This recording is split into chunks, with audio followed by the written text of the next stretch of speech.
Hi everyone, today we will show you how to fix that problem you have on your Instagram. We will just click here on settings, then we come here to this is window here or settings window like you say.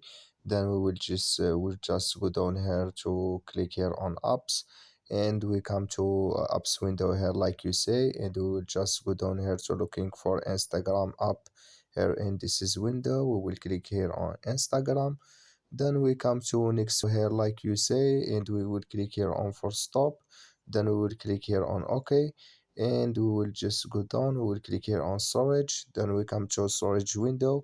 We will just click here on clear cache. Then we will click here on clear data, and you just turn off your phone and turn on it, and it's going to work with you. So that's all now. I wish you are great. Thank you for your watching.